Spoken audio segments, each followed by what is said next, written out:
Bom dia, pessoal, tanto para quem está aqui quanto para quem está lá no Zoom, né, acompanhando a gente.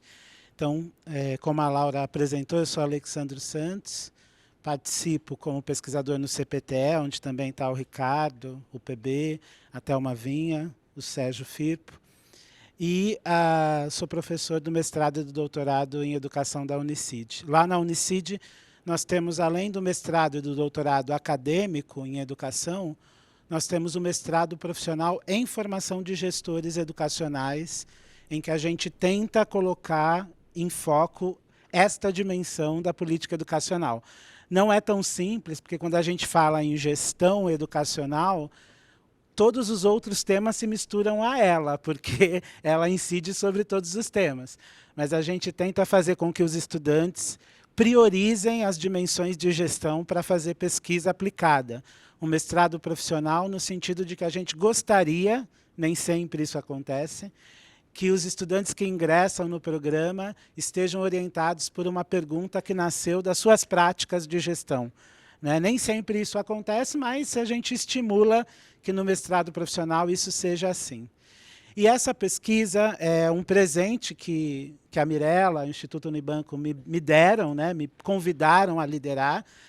Digo que é um presente porque ela permite que a gente coloque em movimento muitas inquietações, questões que a gente vinha discutindo no programa e também que a gente acumula da prática que a gente tem. Eu fui professor, coordenador pedagógico, diretor de escola, supervisor escolar, secretário de educação, e acumulei um monte de problema na minha cabeça.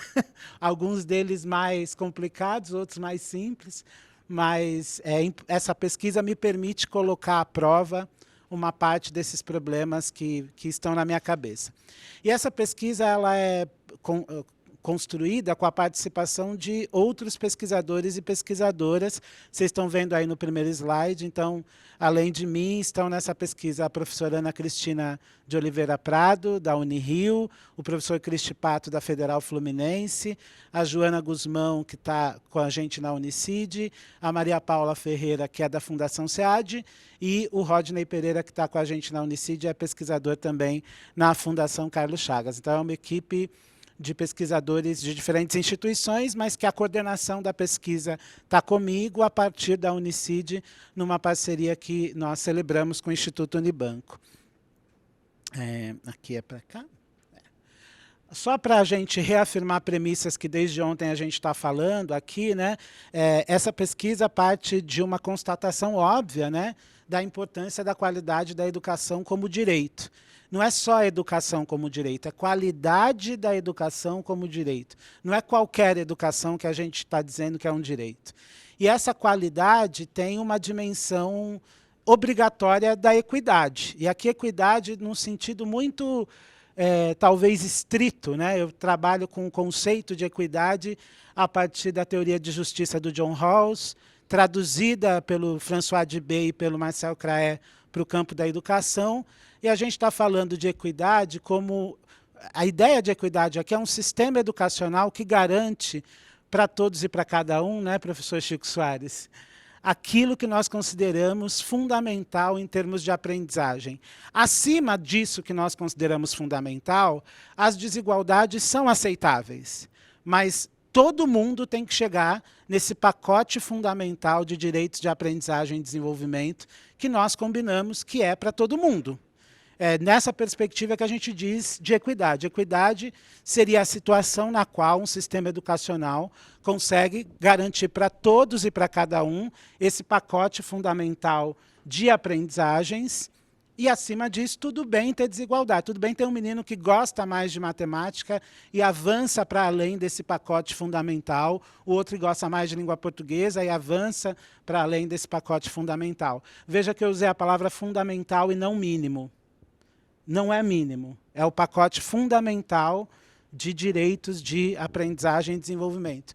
E a gente entende que a escola é um lugar em que se manifesta uma certa qualidade da educação. Eu não estou dizendo que é só ela que produz, mas é lá que ela se manifesta. Então, a política educacional que a secretaria estabelece é fator de qualidade, mas essa qualidade se manifesta onde? Dentro da sala de aula, na escola. Não é em outro lugar. Então, para a gente entender se os esforços que nós estamos fazendo estão produzindo qualidade, a gente tem que olhar para o que acontece dentro das escolas. Né? Não é em outro lugar que a gente vai enxergar essa evidência de qualidade. E como desde ontem estamos falando, tudo que a gente conhece da literatura nos mostra que gestão escolar importa para a produção desta qualidade. Né? Gestão escolar, de algum modo, produz efeitos sobre essa qualidade.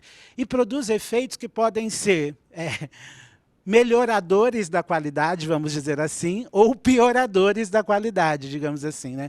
O efeito que a gestão pode produzir não é necessariamente positivo. Né? Se eu entendi bem um pouco do que o PB estava falando ontem, dependendo da qualidade do diretor que eu coloco numa escola, a qualidade que ela vinha apresentando antes pode diminuir, porque esse cara pode atrapalhar uma série de processos que estavam sustentando uma certa qualidade naquela escola. E, por fim, que nas práticas de gestão que um diretor de escola põe para movimentar, tem uma dimensão singular que é a da liderança. E é aí que a gente está investindo mais peso na pesquisa.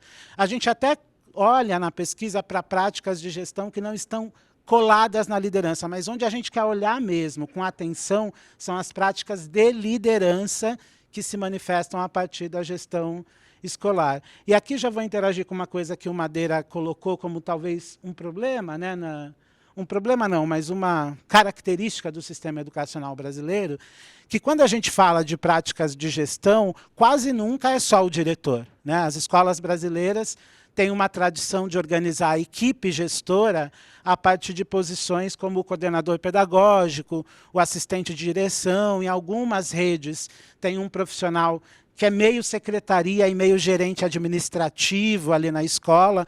Então, nem sempre é o diretor que faz a prática em si, mas ele lidera aquela equipe gestora, na nossa hipótese, para que essas práticas aconteçam. Né? Então, vamos lá. A nossa pergunta de pesquisa pode ser resumida nesse slide, né? Quanto e como a liderança educativa exercida no âmbito da gestão escolar impacta os resultados educacionais, que para nós são a expressão da qualidade da educação como um direito. E quando eu falo aqui em resultados educacionais, eu não estou limitando aos resultados produzidos nas avaliações de larga escala. Esses resultados são importantes, eles são uma evidência importante, mas há outros resultados educacionais nos alunos que essas avaliações não capturam e que provavelmente a gestão também impacta. Então, a gente reconhece que nós temos uma limitação de procedimento de pesquisa que talvez nos obrigue a olhar só para as avaliações externas, mas a gente também reconhece que há outros resultados que a gente poderia medir e poderia discutir os efeitos da gestão sobre esses outros resultados que as avaliações externas não medem. Né? Eu não quero restringir aqui a hipótese de pesquisa, ela é mais ampla do que as avaliações externas, embora, do ponto de vista metodológico, talvez a gente não tenha os recursos para medir as relações entre gestão e outros resultados educacionais nos estudantes. Bom, a primeira fase dessa pesquisa ela já foi concluída e ela foi realizada a partir de um construto teórico desenvolvido no grupo GESC, né, Gestão e Qualidade da Educação, lá da PUC do Rio de Janeiro, sobretudo com a tese de doutorado da Ana Cristina, né, que ela desenhou uma medida chamada Índice de Liderança do Diretor, o IDL, e a gente... O ILD, na verdade. É que na saída dos dados do SPS vem com o IDL, eu sempre troco. O ILD, então ela desenhou essa medida a partir dos questionários associados à Prova Brasil, das respostas de diretores e professores, e esse índice apresentou uma correlação bastante estável e estatisticamente segura, né, com os resultados de aprendizagem dos estudantes em língua portuguesa e matemática. Então, a gente conseguiu dizer que tem alguma coisa que os gestores fazem, lá um conjunto de práticas que estão referenciadas no questionário da Prova Brasil, toda vez que os diretores fazem aquelas práticas, tem um certo impacto na proficiência em língua portuguesa e matemática. Então, essa correlação a gente demonstrou no 5º ano, no 9º ano e no ensino médio. Ela se mantém. A gente rodou essa amostra nos 6 estados que o Instituto tem o Programa Jovem de Futuro implementado, mas também rodamos nos outros 21 estados, e em todos os estados esse índice se manteve, né? Então, de novo, aqui é aquela coisa que o PB falou ontem, que o Madeira falou hoje, liderança e gestão impactam. Nós temos provas disso. Agora, o que dentro de gestão exatamente impacta é o desafio que a gente está tentando enfrentar aqui, né? Muito bem. A segunda fase, que é a fase que a gente está nesse momento, e é por isso que eu estou aqui, é uma fase em que a gente vai a campo com um instrumento para coletar dados sobre as práticas de gestão e liderança e entender mais detalhadamente o que é que esses gestores fazem que pode produzir impactos nos diferentes tipos de resultado educacional, né? Então, a gente está indo a campo um pouco na mesma linha do que o Madeira estava falando aqui, mas talvez, eu acho que talvez a principal diferença é que sim, a gente tem um campo normativo que informa a gente do que a evidência internacional diz que impacta. E a gente está testando isso, né? Assim, a gente não parte desse lugar não normativo que o Madeira apresentou aqui antes, tá certo? Então, inicialmente, a gente ia coletar dados em 6 estados, mas pelas restrições todas que a gente teve esse ano, a gente vai fazer em 2 estados, o Espírito Santo e o Piauí. A gente vai coletar os dados, vai rodar esse nosso algoritmo aqui de pesquisa para tentar responder essa pergunta, tá bem? Para a gente construir o nosso instrumento, primeiro ele é do tipo inquérito questionário, né? Do Madeira é entrevista, o nosso é um questionário. Quando a gente começou o processo de desenho, a gente queria juntar as 2 técnicas. Os diretores seriam entrevistados, como o Madeira faz, e os professores e coordenadores pedagógicos responderiam a um questionário. Mas a gente decidiu, no meio do caminho, fazer tudo questionário, pelo menos nessa primeira aplicação. Tanto do ponto de vista de facilitar o campo, quanto do ponto de vista de pensar na escalabilidade desse instrumento, né? Um instrumento do tipo entrevista, a rigor, ele é menos escalável do que o instrumento do tipo questionário. Então, a gente optou pelo modelo de questionário. Agora, como é que a gente pensou o instrumento? O Instituto nos deu uma referência, que é a pesquisa feita no Chile, pelo CEDLI, lá da Universidade Diego Portales, mesma universidade que a Paula, né, o Lozano, tá? Então, o CEDLI já tinha um instrumento que eles vinham utilizando, validado estatisticamente lá no Chile, com bastante evidência de que ele está robusto. Então, está aí o nome da pesquisa, né, Liderança Educativa e Qualidade da Educação no Chile. E o nosso grupo tinha um histórico de trabalhar com o instrumento do GESC, que é o grupo liderado pela professora Cíntia Paz de Carvalho, lá da PUC-Rio, a Ana Cristina é a vice-líder, e o GESC desenvolveu uma versão de instrumento em 2014, outra em 2016, rodou esse instrumento na rede municipal do Rio, em outros lugares, ele se mostrou também robusto, né, evidenciando quais práticas de liderança produzem uma relação com o clima escolar e, a partir daí, melhoria nos resultados de aprendizagem, e também como práticas de gestão aumentam aquilo que o GESC chama de índice de confiança na gestão. Quantos professores confiam na gestão da escola e como é que isso impacta resultados de aprendizagem. Então, nossa tarefa foi juntar esses 2 instrumentos, né? Não é uma tarefa tão simples, porque eles têm lógicas próprias, cada um deles. Mas o que facilitou esse processo de combinação dos instrumentos? Eles partem do mesmo solo conceitual, epistemológico, né?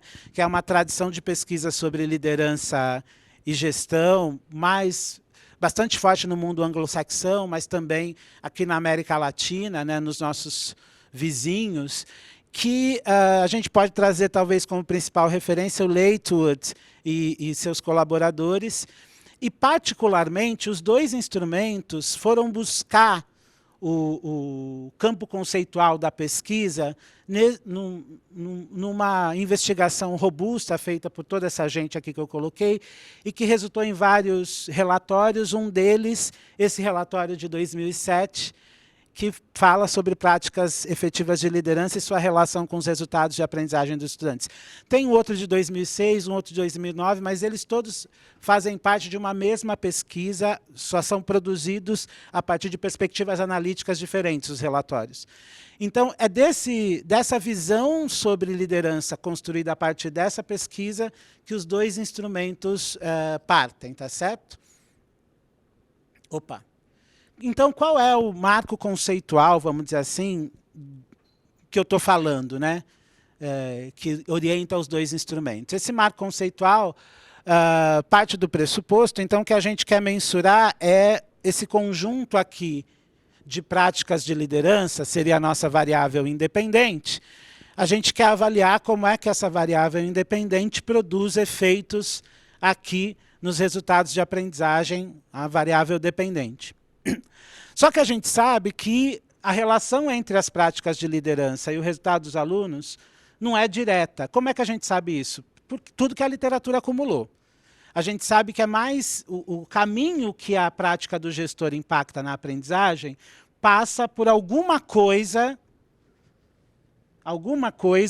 que essa prática impacta e que aí gera deslocamento da aprendizagem, né? Essa alguma coisa a gente está chamando aqui de variável mediadora, né? É sobre ela que a prática de gestão incide e a partir dela se produzem resultados na melhoria de aprendizagem.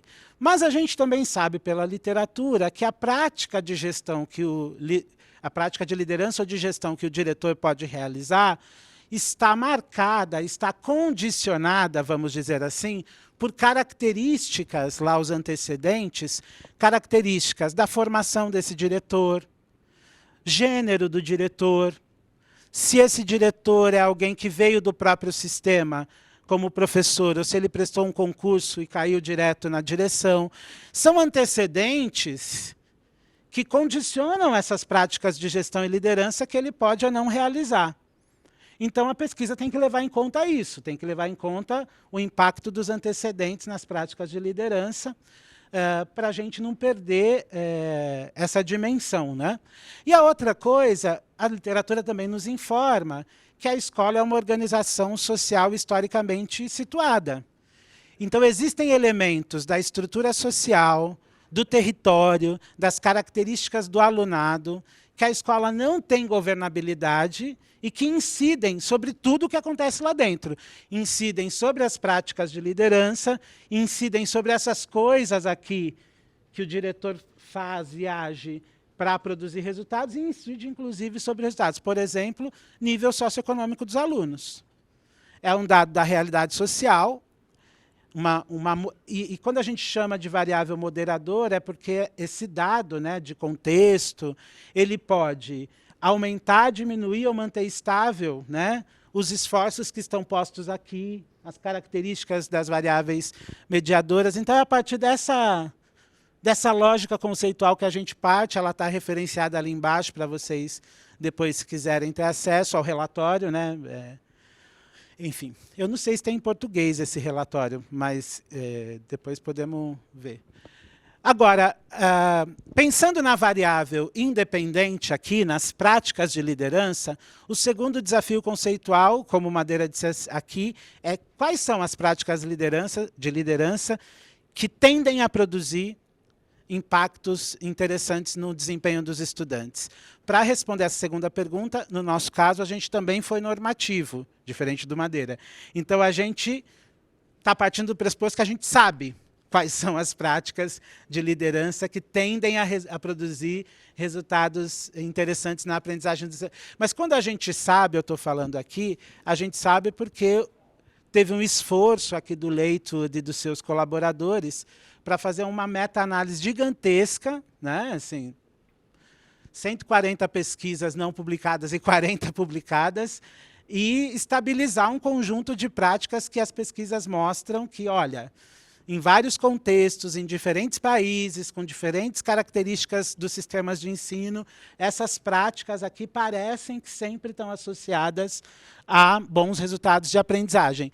E ele organizou essas práticas em 4 categorias. Tem uma palestra que ele deu, acho que em 2019, que ele colocou uma 5ª categoria, mas a gente está trabalhando com o que está escrito, por enquanto, que são 4 categorias de prática.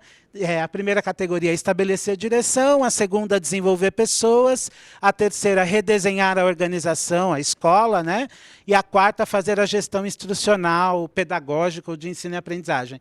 Aqui tem um problema semântico, né? Na língua portuguesa, quando a gente fala gestão pedagógica, nem sempre parece que a gente está falando da gestão relacionada ao ato de ensino e aprendizagem. Entra muita coisa na gestão pedagógica. Então, por isso que a gente optou por colocar a gestão instrucional, para deixar bem explícito que a gente está falando daquilo que a Paula Lozano falou, daquele core instrucional, né?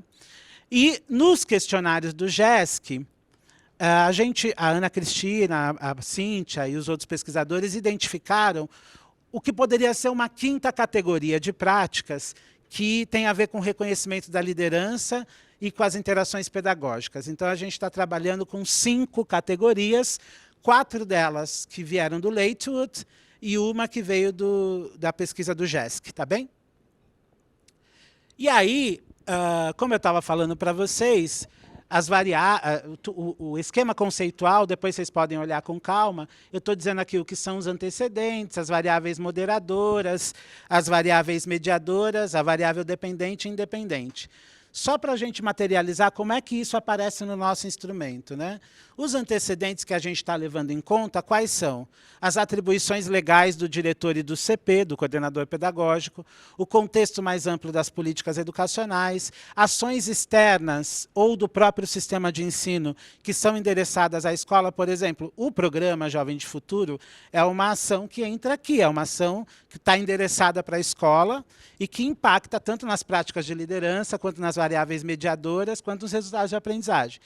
As características básicas da escola, as condições de trabalho do gestor e os atributos pessoais do gestor, sociodemográficos, cognitivos e afetivos. Depois eu vou explicitar um item para vocês verem o que a gente está olhando para isso.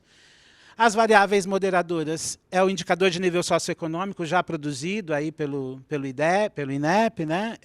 A caracterização sociodemográfica do corpo docente e as condições de trabalho do corpo docente. Nas variáveis mediadoras, lembra, variável mediadora é assim, é sobre isso aqui que o gestor incide e a partir dessa incidência gera resultado. Então, o que a gente está olhando com hipótese de que são coisas que o trabalho do gestor incide e que empurra resultado? Clima escolar, condições da escola, infraestrutura, ambiente e tal, motivação dos profissionais do corpo docente, as condições em que a aula se realiza e as habilidades dos professores. Então, a gente está partindo da hipótese que sobre essas 5 coisas o gestor incide. E quando ele incide sobre essas 5 coisas, ele tende a produzir resultados de aprendizagem mais interessantes. Então, o gestor incide sobre o clima e o clima empurra resultado. O gestor incide sobre as condições de funcionamento da escola e as condições empurram resultado. O gestor incide sobre a motivação dos professores e a motivação empurra resultado. É nessa lógica a variável mediadora, tá? Na nossa variável dependente, o tipo de resultado que a gente está trabalhando por enquanto são as medidas de proficiência, só que a gente não vai trabalhar só com a média, a gente também vai estratificar, porque a gente quer saber desigualdade, né? Então, medida de proficiência, mas também com estratificação por gênero, por raça, por nível socioeconômico, para a gente saber se o efeito do trabalho do diretor se diferencia quando a gente estratifica. Taxas de aprovação e reprovação, abandono escolar. A gente pode colocar outros resultados aqui, desde que a gente tenha uma medida segura desses outros resultados. Né? Eu posso querer saber se melhora o bem-estar dos estudantes na escola, se eu tiver uma medida que me diz o que é o bem-estar dos estudantes na escola. Como eu disse, a gente tem uma limitação metodológica das medidas disponíveis que a gente tem de resultado. Né? Nós ainda somos um pouco restritos sobre os resultados educacionais que a gente mede. Agora, a nossa variável independente, aquilo que a gente está tentando descrever e medir, são as práticas de liderança. Então, bora lá. Os questionários que a gente tem são 3 tipos. Tem um questionário para o diretor, um questionário para o coordenador pedagógico e um questionário para o professor. Aí vocês estão vendo o número de perguntas. Eu só queria fazer um comentário sobre o questionário do diretor e o do CP. A gente está com o desafio de também entender quem faz o quê. Tá certo? Porque essa divisão do trabalho entre o diretor de escola e o coordenador pedagógico, ela não é banal, viu? Ela é muito conflituosa, complexa, e depende de características de cada rede de ensino. Então, a gente o questionário, muitas questões estão repetidas nos 2 questionários, justamente para a gente entender quem está fazendo o quê e quem está colaborando secundariamente com aquela prática, né? Então, isso é uma... A gente trouxe o Rodney Pereira porque ele é um pesquisador dedicado à coordenação pedagógica, para entender exatamente o que ela é. E, particularmente, né, falando agora como... brincando aqui o que a Paula falou ontem, que nós, os pedagogos, temos que ocupar um certo lugar, mas vamos dizer assim... A partir desse lugar de pedagogo, eu posso dizer uma outra coisa. Nossa pesquisa está olhando para o ensino médio. Coordenação pedagógica no ensino médio é um tipo de pepino mega blaster, né? Coordenação pedagógica nos anos iniciais já é uma complexidade. No ensino fundamental 2 aumenta a complexidade. No médio aumenta ainda mais, porque se trata de um professor que coordena professores e que os professores são de áreas de conhecimento diferenciadas. Então, qual é o trabalho do coordenador pedagógico? Me parece, no ensino médio, que não é um trabalho de fazer o professor de matemática saber matemática. Isso o coordenador pedagógico não sabe fazer. Então, o que é que o coordenador pedagógico faz na escola de ensino médio para as aulas de matemática melhorarem? O que é que ele faz? Né? E como é que ele faz? Então, bora lá. Só para vocês saberem, então, dos antecedentes, o que é que a gente está perguntando. Eu não vou explorar essa dimensão, vou deixar para explorar uma outra mais detalhadamente, mas vocês têm a lista aqui do que a gente está perguntando no questionário, e eu quero destacar as características cognitivas e afetivas. A gente tem perguntas no questionário do diretor e do coordenador pedagógico sobre motivação para ele estar naquela posição, se ele pretende continuar ali, por quê? Se ele mudaria de posição, se ele tivesse a chance de não ser mais diretor, ele sairia desse lugar, né? E por quê?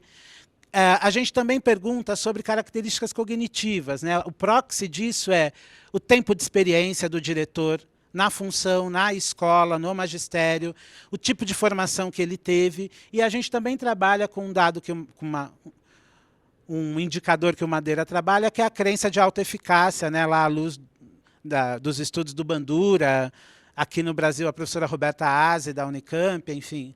Então, a gente está olhando aqui para os antecedentes, né? Tudo aquilo que diz respeito a características do próprio diretor ou do contexto que incidem sobre as práticas de liderança que ele pode realizar.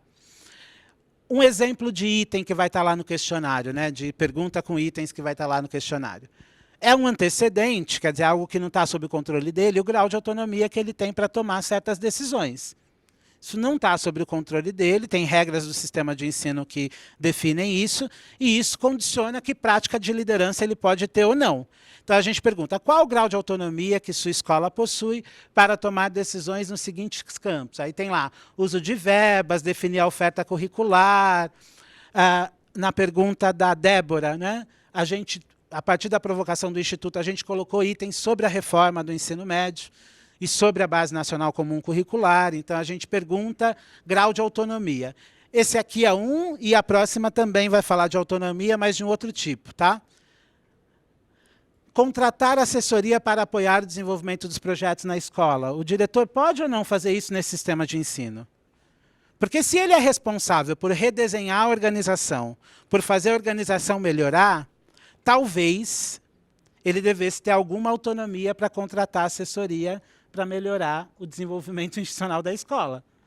Né? Mas a gente vai perguntar, ele tem assessoria, a autonomia para contratar processos de melhoria da gestão, para elaborar planos, para executar planos, fazer pequenas reformas, adquirir materiais básicos para a escola, fazer obras e reparos e adquirir bens permanentes. Então, isso é um antecedente, porque se ele não puder, eu não posso esperar que ele pratique aquela prática de liderança. Se está proibido antecipadamente, eu já sei que ele não vai realizar, ou se ele realizar, ele é um outsider. Ele é alguém que está fora, né? Muito bem. Por último, aqui, antecedente também é o grau de concordância ou discordância sobre o que ele enxerga da diretoria regional, porque esse é um outro antecedente. O que a diretoria regional oferece de apoio ou de limitação é um antecedente sobre as práticas de liderança que ele pode ou não realizar. Né? Então, a gente pergunta para ele a opinião dele sobre o que faz a diretoria regional. Em cada sistema tem um nome, mas... Então, assim, ele, diretor, acha que a diretoria regional tem estimulado ele a inovar e experimentar novas formas de melhorar a escola, ele vai dizer se ele concorda nada com isso, pouco, enfim. Isso, de novo, antecedente, mas a gente também pode colocar isso como controle nas diferenças entre os dois estados, por exemplo. Olha, no estado que dá mais autonomia para o gestor de escola, os resultados tendem a aumentar. Né? A gente pode chegar a essa conclusão depois. O material vai ficar disponível, eu não vou ler todos os itens, mas é só para vocês terem ideia de como é que a gente está perguntando para eles. Tá? Nas variáveis moderadoras agora, são aquelas características de contexto que incidem sobre como a escola funciona. Então, vocês têm lá em cima um indicador de nível socioeconômico, que a gente vai extrair dos dados do Sistema de Avaliação da Educação Básica, mas as outras coisas a gente vai perguntar. Gênero, raça, idade, né? A caracterização sociodemográfica dos professores, as características cognitivas dos professores e as condições de trabalho. Né? Então, a gente vai perguntar no questionário para o diretor e para os professores essas coisas, tá bem? Então, um exemplo aqui para o diretor de escola, perdão, esse é do professor, do questionário do professor. A gente pergunta para o professor o quanto ele se sente preparado para fazer essas coisas aqui. Então, o quanto o professor se sente preparado para realizar atividades docentes com as habilidades que você aprendeu na sua formação acadêmica. Por que que isso é uma variável moderadora? Porque ela não está sob o controle desse diretor, é um dado que esse professor trouxe da trajetória dele. Né? Se a formação inicial dele foi boa ou foi ruim, o diretor não tem governabilidade. Mas essa variável impacta sobre como o comportamento da gestão vai produzir ou não resultado de aprendizagem depois. Então, aqui é um tipo de pergunta que a gente faz para capturar isso. Né? Quando a gente vai pensar agora nas variáveis mediadoras, está chegando mais perto do que importa aqui da resposta que a gente quer dar. Então, aqui, de novo, o que é a variável mediadora?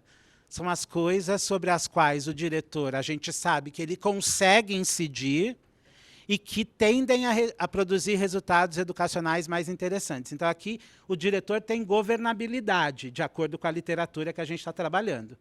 São coisas que o diretor, de fato, pela literatura, pode incidir. Então, clima escolar, condições da escola, motivação, condições da aula e habilidades dos professores.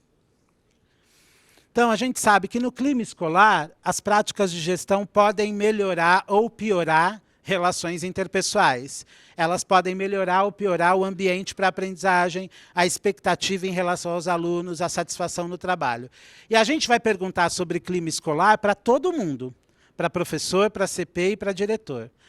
No segundo campo ali, a gente quer saber das condições da escola. A gente vai perguntar para os professores sobre o apoio que eles têm para o trabalho de ensino-aprendizagem, sobre como é que a escola se organiza ou não perto de uma lógica de comunidade de aprendizagem. Nós vamos perguntar sobre a cultura escolar e sobre os processos de decisão na escola. Por que a gente está perguntando para os professores sobre isso?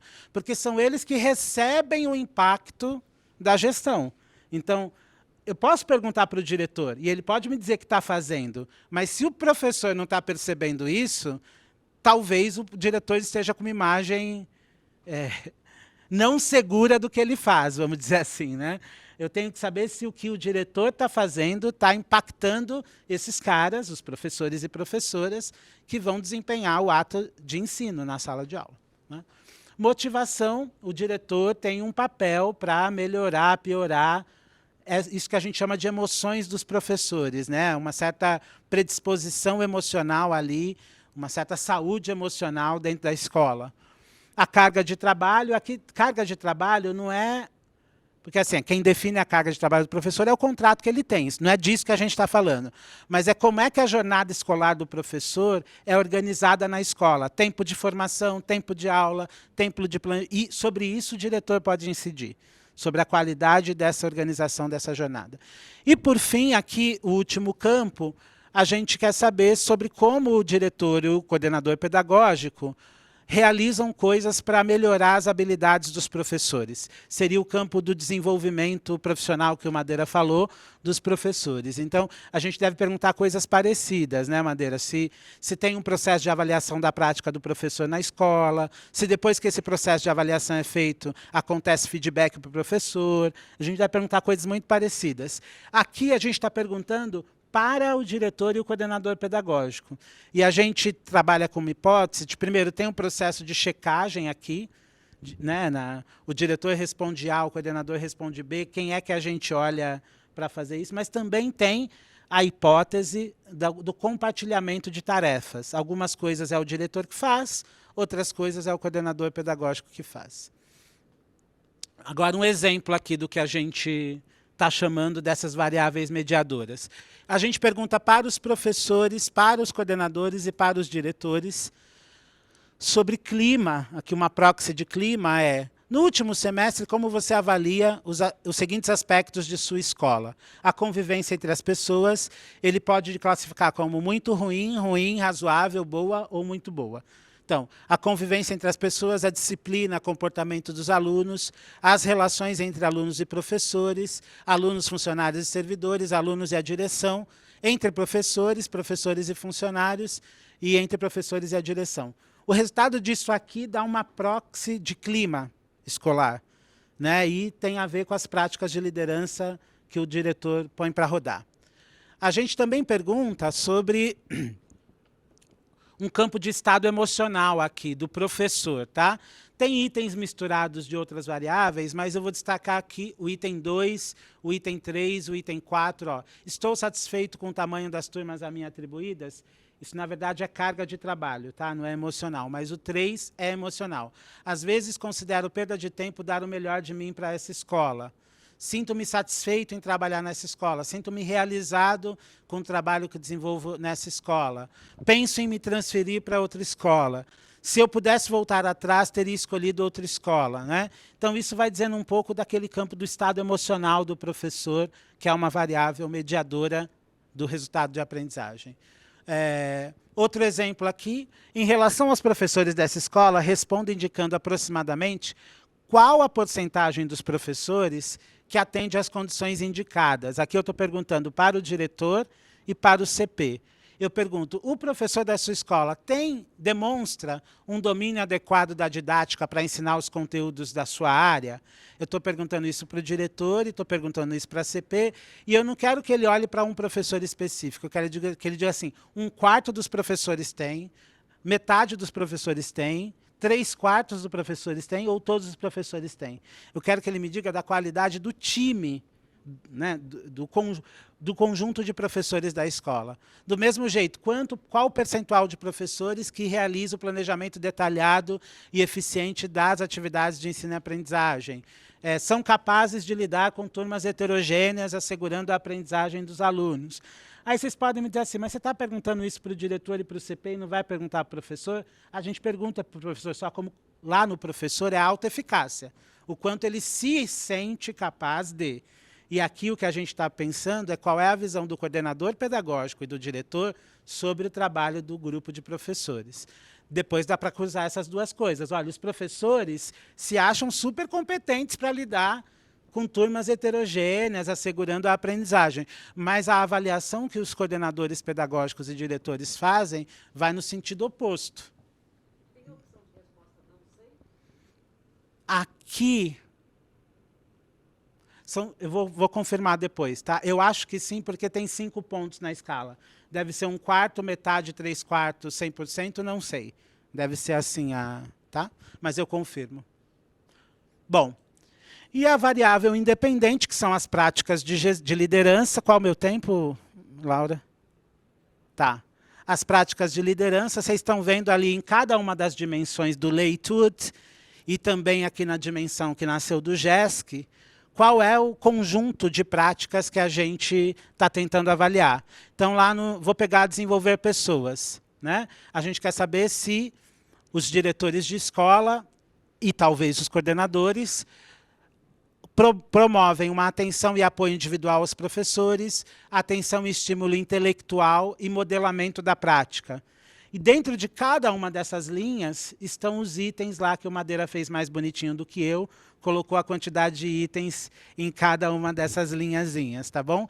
E essas perguntas são respondidas só pelos professores, porque são eles que recebem o impacto das práticas que a gente está tentando medir. Então, um exemplo aqui de pergunta que a gente faz para os professores nessa área. Marque o seu nível de concordância com cada uma das afirmações a seguir sobre algumas características do diretor dessa escola. O diretor realiza um bom trabalho nessa escola? Tem uma postura encorajadora e solidária com os professores? Valoriza e reforça o trabalho desenvolvido pelos professores? Interage respeitosamente com os alunos? Se mostra sempre disponível para atender quem o procura? Mostra abertura, interesse em escutar os professores? Consegue articular as diferentes ideias e opiniões do grupo?